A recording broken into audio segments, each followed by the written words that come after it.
So, one of you guys sent me this interview with this Somalian American, and he's actually doing what I did not think I would ever hear.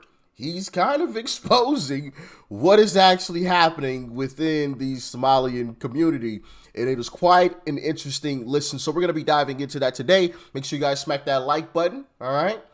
Greatly helps out with the YouTube algorithm. And if you're not subscribed already, hit that subscribe button as well. And with that being said, let's dive in. Abdi Noor Iftin is a Somali American, a naturalized U.S. citizen. He's also the author of a memoir titled Call Me American. Abdi, it's great to see you. Thank you for being here.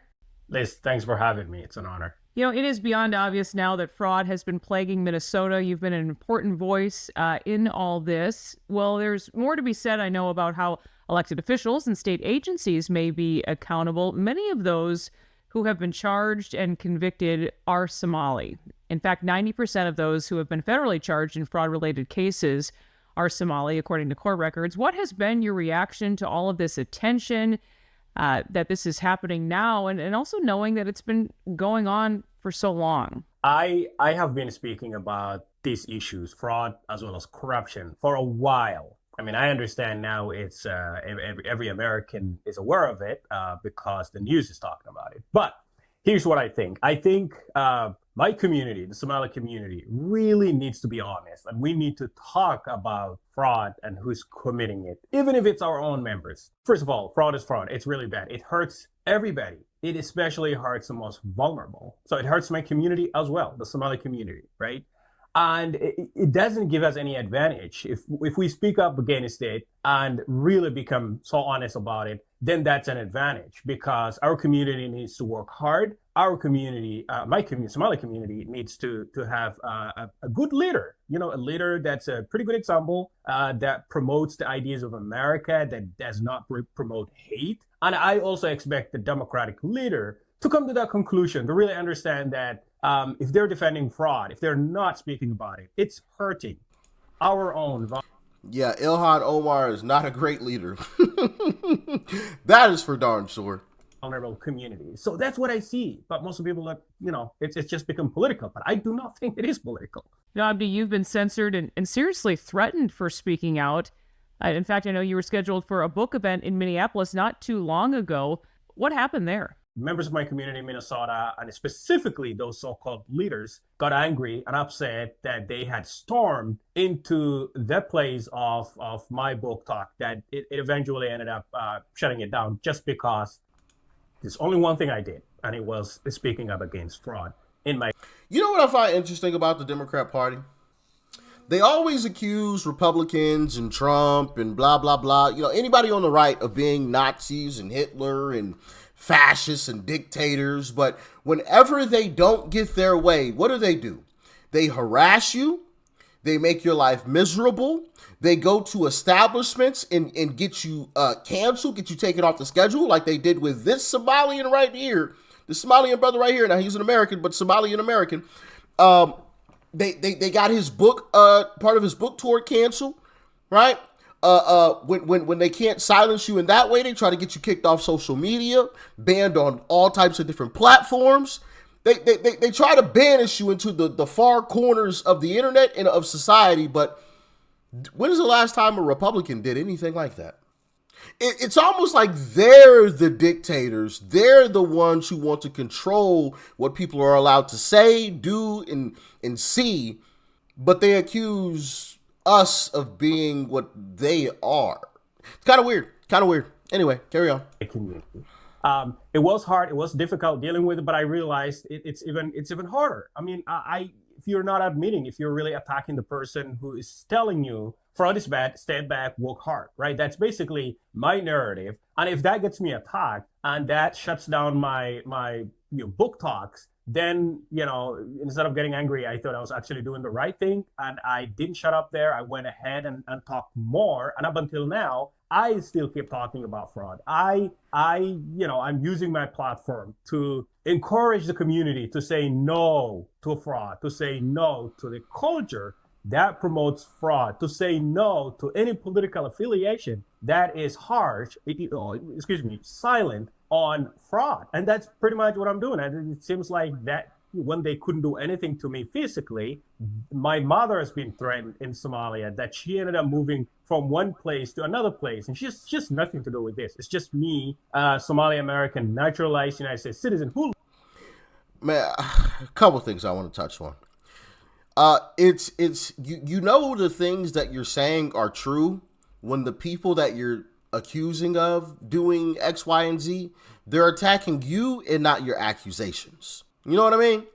Like when you say, hey, I think you're committing this fraud, and then that person turns to you and says, hey, F you, you're a racist, and they don't address the allegation that you made, it's probably true.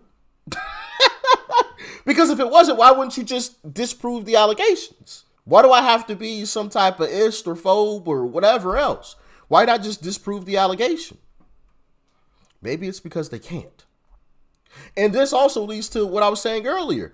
They're threatening this man's mother in a completely different country. If he was wrong, disprove him. Prove him wrong. Prove him wrong. Why are you going to this man's mother and threatening her because of something that he said? And that also shows how low down these Democrats truly are.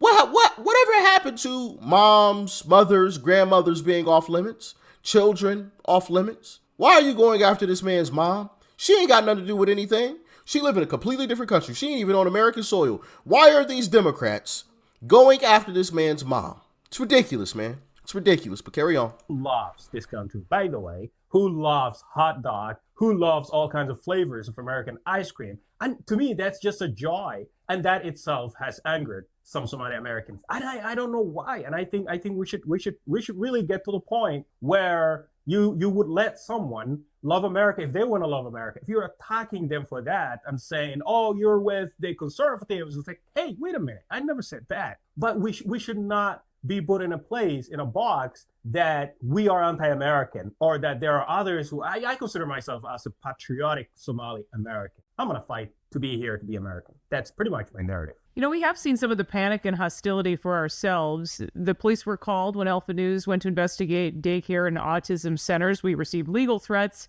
We've also seen that same kind of hostility in those viral videos from Nick Shirley. Federal officials who recently visited the Twin Cities also reported much of the same happening to them. What do you make of this hostility on the streets now, this strange behavior at these facilities? What does that really say about what's going on here? You know, what I see now, it's a cover-up, basically. It says that we're hovering right over the target. It says that they can't prove themselves innocent, so they have to create this whole other circus around it to take us off of the mark, to move us away from the spot. Because, I mean, to me, it's common sense. If you can prove the allegations wrong, then you would simply do that and go on about your business. Instead of creating all of this hoopla, all of these news stories and everything, making this a bigger story than it needed to be. The first time a Nick Shirley or whoever came to my establishment, oh no, I can prove everything. Here are the documents. I mean, I know I don't have to show you these documents technically, but here it is, so we could just nip this in the butt right here. There you go. Here's the documents. We got kids coming in and out. This business was closed for this past week because we had some repairs to do. You know, whatever else, blah, blah, blah. Here's the statement that shows that we had to do these repairs. And here's the contractor. Here's the contract that I signed with the contractor to knock out these repairs. You know, like, it's easy. Easy. If you're a legitimate business. Creating this hostile environment, taking attention from the real issue, which is fraud. Again, that has not only hurt the American taxpayer, but also the most vulnerable, who are, you know, if you look at most of these fraud, they are claiming to serve children, Somali children or other minority children, and they're not doing that. A lot of people have been charged for that. Why can't we talk about that instead of creating hostile environment and continuing this problem, which does not do any good, because a lot of money is being lost. And that money could have been going into our communities, different communities, not only necessarily the immigrant community, but every community. It could rebuild our roads. It could be building better schools. And that's what we need. So it personally hurts me to see this so much. It just personally makes me feel, cringe and just, I really hope Americans rise up and understand what's going on. Along with the strange encounters, the facts and figures tell another side of the story. A recent report found that nearly 90% of Somali households with children in Minnesota receive welfare. 73% have at least one member of the household on Medicaid. What's the significance here? What do those numbers mean to you, Abdi? When I first arrived in the United States, by the way, for those watching, this was August 2014. So I spoke English already, learned from American movies, right? When I went to my community, my Somali community, the first two things I was told was to sign up for low-income housing, right? Section 8, to sign up for all of these benefits. But to do that, I have to connect with a local organization. So it's already a trap that I see. Someone is already waiting at the airport. Someone knows that you're arriving. There are all these NGOs that really want to use you. And I revolted. I said, I'm not here for that. I do not want to sit in someone's nonprofit, wait for them to serve, to help me with, I'm not disabled. I have never been. So I want to work. And I have seen a lot of my community members in this bubble, drinking tea all day long, all these little Somali stores or restaurants getting crowded. And I kept saying, you guys not going to work, right? It's a lot of young men in their 20s and their 30s. And so I immediately started speaking up, saying, you really guys need to get to work, and if you look at it, all these NGOs or nonprofits or, Medicaid agencies that are in Minnesota, this is what they thrive on. They look at those who are arriving, so-called refugees. And I do not think the so-called community leaders aren't doing enough to really do what is proper, which is... That shouldn't even be a thing that's even possible. Bro, if you're coming to this country from another country, you get zero, and I mean zero government assistance. Zero. Sink or swim on your own, or go back to your home country. You're not getting a dime from the taxpayers. Not a single penny. Not at all. Nope. None. You need to be a net positive to this country, not a net negative and draining the system when you haven't even contributed to it at all. No.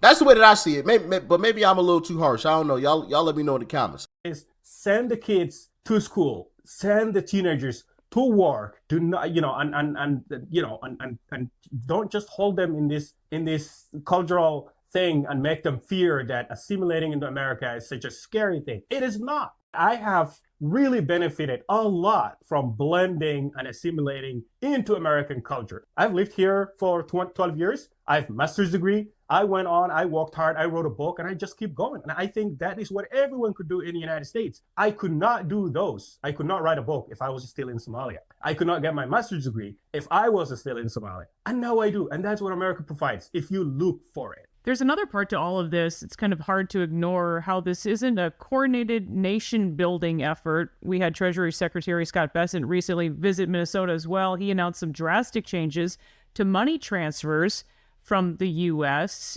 Do you think there's any truth to all of this, given the amount of money that's been leaving Minnesota and even the country, for that matter? Yeah, I think there is. I'll give you an example.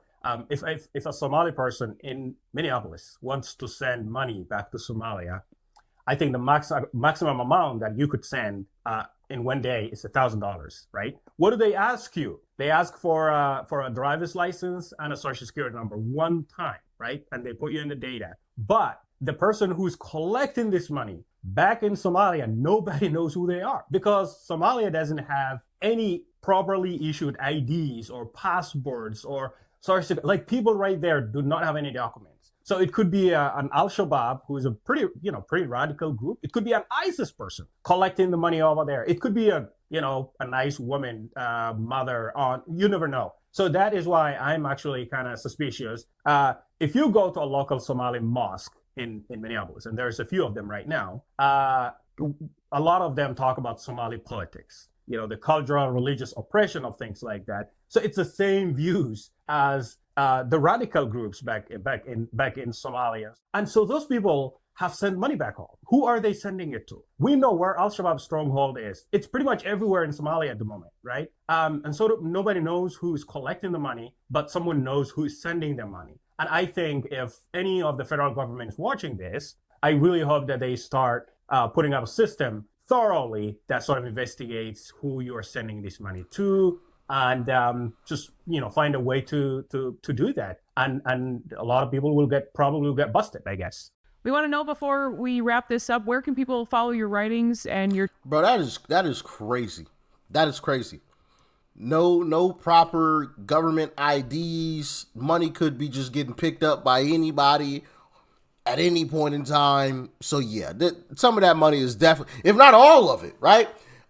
If I had to guess, I would assume all of it is getting into the hands of this terrorist organization, and they're just sprinkling out a few crumbs and like telling the people, hey, you better tell your people back at home that you got all your money, or else we're gonna have some problems. You understand? So then they tell the folks back here in America, oh yeah, we got the money, thank you, hey, send us some more money.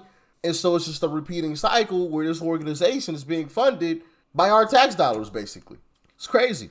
Absolutely crazy stuff, man. But I wanted y'all to hear that interview there with that Somalian being threatened, got his mom getting threatened, and she lives in a totally different country, not even on American soil. Man, these Democrats have lost their damn minds, man. I tell you. But yeah, shout out to him and shout out to Alpha News and Liz Collins Liz Collins on Alpha News. Here it is right here if you guys want to go check that out. All right, right there on your screen. Pause if you need to. But yeah, let me know what you guys thinking, man. Crazy stuff. Stay safe out there. Peace and love. I'm out.